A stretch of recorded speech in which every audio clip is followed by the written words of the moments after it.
आप किसी गुफ्तगू में हैं और कोई कहता है कि जीन की तदवीन से हम बीमारियों को मिटा सकते हैं और जिंदगी को बेहतर बना सकते हैं, तो आप क्या कहेंगे? हालिया बरसों में जीन में तरमीम की बातें बेहद मकबूल हुई हैं।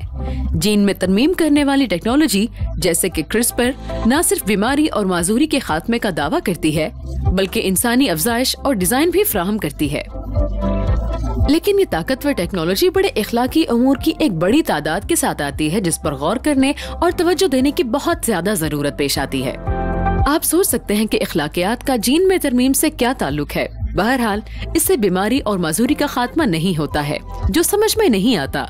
ये सच है कि हम दुनिया में परेशानियों को दूर करने के लिए टेक्नोलॉजी का इस्तेमाल कर सकते हैं और करते भी हैं। ये एक अच्छी चीज है, लेकिन बाज़ औक़ात हमारे अच्छे इरादे से होने वाले अवामिल के तबाहकुन और गैर मुतवक्को नताइज सामने आ सकते हैं। अगली बार जब कोई कहे कि जीन में तरमीम करने से हम बीमारियों को मिटाने में मदद पा सकते हैं और हर एक की जिंदगी बेहतर हो सकती है, तो ये 3 बातें याद रखिएगा।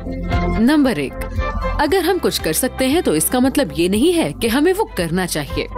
जब हम टेक्नोलॉजी और जीनियातियात में दिलचस्प पेशरफ्तों के बारे में सुनते हैं, तो इस वादे पर यकीन करना आसान है कि उससे हमारी जिंदगी बेहतर और सेहतमंद होगी। लेकिन जैसा कि साइंस फिक्शन की अनगिनत कहानियाँ, जीत की खातिर महज जिद्दत तराजी का पीछा करना खतरनाक नताइज का शिकार हो सकता है। इसीलिए ये पूछना जरूरी है, न सिर्फ हम कुछ कर सकते हैं, बल्कि क्या हमें कुछ करना चाहिए। जैसे टेक्नोलॉजी आगे बढ़ती जा रही है, तो क्या हमें कुछ करना चाहिए का सवाल ज्यादा से ज्यादा वजनदार होगा। मिसाल के तौर पर लंदन में फ्रांसिस कर्क इंस्टीट्यूट के मुहक्किकीन के एक ग्रोह ने 18 इंसानी जीनियातियात में तरमीम के लिए क्रिस्पर टेक्नोलॉजी का इस्तेमाल किया। लेकिन जब उन्होंने ये काम खत्म किया, तो उन्होंने पाया कि तकरीबन आधे जीनीन उन चीजों के साथ खत्म हो गए हैं जिनको उन्होंने बड़ी गैर एलानिया तरामीम कहा है। ये बड़ी गैर एलानिया तरामीम उनकी आवाज से ज्यादा मौसर हैं। वो दरअसल पैदाइशी नकास या कैंसर जैसे जानलेवा तिब्बी मसाइल का बायस बन सकते हैं, और ये मसाइल मुस्तकिल तौर पर जिनीन में दाखिल हो सकते हैं। तो बाज़-औक़ात हमारे ज़हन इंसानी जिंदगी पर इन इजादात के मुमकिन खतरात या उनकी फादियात का हमेशा इम्कान नहीं रख पाते हैं। यही वजह है कि ये खतरनाक साबित हो सकता है साइंस को फलसफे और इखलाकियात से अलग करना। उन फैसलों को सिर्फ साइंसदानों या माहिरीन पर ही मबनी छोड़ देना चाहिए, जो किसी बड़े इखलाकी नुक्ता नजर और हुदूद के बगैर साइंसी पेशरफ्तों में मुब्तला हो सकते हैं। नंबर 2, इंसानी जिंदगी को डिस्पोजेबल समझने से मुआशरे को ज्यादा इंसानी नहीं बनाया जा सकता। इंसान एक मसला नहीं है जिसे ठीक किया जाए या जिन पर तजुर्बा किया जाए। वो 18 तदवीन शुदा जिनीने हकीकी इंसानी जिंदगी हैं, जिनको जिद्दत और साइंस के हुसूल में मुस्तकिल तौर पर तब्दील कर दिया गया है। बहुत से जिनीन को आसानी से जाया या खत्म कर दिया जाएगा, क्योंकि उनकी इफादियात खत्म हो चुकी हैं। लेकिन उनकी इफादियत के जरिए इंसानी जिंदगी की कदर की वजाहत मुआशरे और किसी मतलूबा या लायक हिदायतकार को आगे बढ़ाना नहीं है। इंसान का जीनियाती बीमारियों के खात्मे के लिए मुखलिस ख्वाहिश रखना काबिल फहम है, और तंदुरुस्ती की आरज़ू हमें खुदा की शबीह की अक्कासी करती है। इखलाकी तौर पर ठोस और तिब्बी तौर पर महफूज इलाज जो दूसरे इंसानों को गैर मुहज़्ज़ब नहीं करते हैं, उनकी पैरवी की जानी चाहिए। लेकिन हमें एक इखलाकी फ्रेमवर्क और इंसानी फितने के बारे में आगाही के साथ आगे बढ़ने और खुदा की तरह अपने ख्यालात के साथ अच्छे और बुरे कामों के बारे में आगाही हासिल करनी चाहिए, जो कि हमें तीसरे नुक्ते की तरफ ले जाता है। नंबर 3, जीन में तरमीम के काबू से मुतालिक वादा को पूरा नहीं कर सकती है।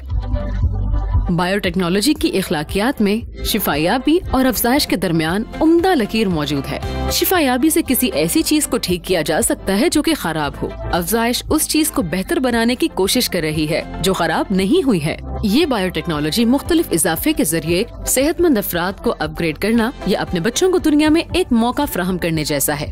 लेकिन ये इंसानियत को बढ़ाने की ख्वाहिश का गलत मतलब है कि इंसान होने का आखिर मतलब क्या है, और ये हमारी जिंदगियों पर मुकम्मल कंट्रोल हासिल करने की ख्वाहिश को बेनकाब भी करता है। हम ये सोचना पसंद करते हैं कि हर चीज हमारे काबू में है और हम किसी भी तरह के दर्द से खुद को बचा सकते हैं और खुद ही इखलाकियात का फैसला भी कर सकते हैं। लेकिन इन गहरी ख्वाहिशात को काबू में रखने के लिए टेक्नोलॉजी और इंसानी इजाफे अपने वादे को पूरा नहीं कर सकते। जैसा कि हमने पहले भी डिस्कस किया था, काबू पाने के लिए ये तलाश अक्सर गैर एलानिया नताइज के इंतशार में आ जाती है। जब तक हम कंट्रोल या सिक्योरिटी की अपनी जरूरियात को हल करने के लिए टेक्नोलॉजी की तलाश में रहेंगे या उम्मीद रखेंगे, तो हम खुद को मायूस पाएंगे जो हम खो रहे हैं। हकीकत में मकसद की हिफाजत और दूसरों को तकलीफ पहुंचाने बगैर तख्लीक और इजाद करने की आज़ादी की हमारी ख्वाहिश उस वक्त पूरी होती है जब हम अपने खालिक से मोहब्बत करते हैं और पड़ोसियों को खुद से ज्यादा प्यार करते हैं। लिहाजा अगली बार जब आप टेक्नोलॉजी के बारे में बात कर रहे हों और कोई कहे कि जीन में तरमीम हमारी बीमारी को खत्म करने और सबकी जिंदगी को बेहतर बनाने में मदद करती है, तो इन 3 चीजों को याद रखिए। नंबर 1, अगर हम कुछ कर सकते हैं तो इसका मतलब ये नहीं है कि हमें वो करना चाहिए। नंबर 2, जिंदगी को डिस्पोजेबल समझने से हमारे मुआशरे को ज्यादा इंसानी नहीं बनाया जा सकता। और नंबर 3, जीन में तरमीम उसके काबू से मुतालिक वादे को पूरा नहीं कर सकती। व्हाट वुड यू से के साथ मैं हूँ ब्रूक मैकेंटायर।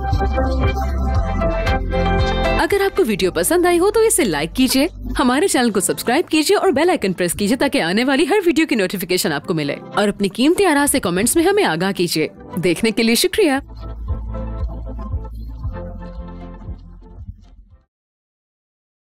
अजीज नाजरीन, इस वीडियो को देखने के बाद अगर आप इंजील शरीफ का मुफ्त नुस्खा हासिल करना चाहते हैं तो हमें अपना मुकम्मल पता बमा मोबाइल फोन के अरसाल कर दें। हम पूरी कोशिश करेंगे कि आप तक इंजील शरीफ का मुफ्त नुस्खा पहुंच जाए।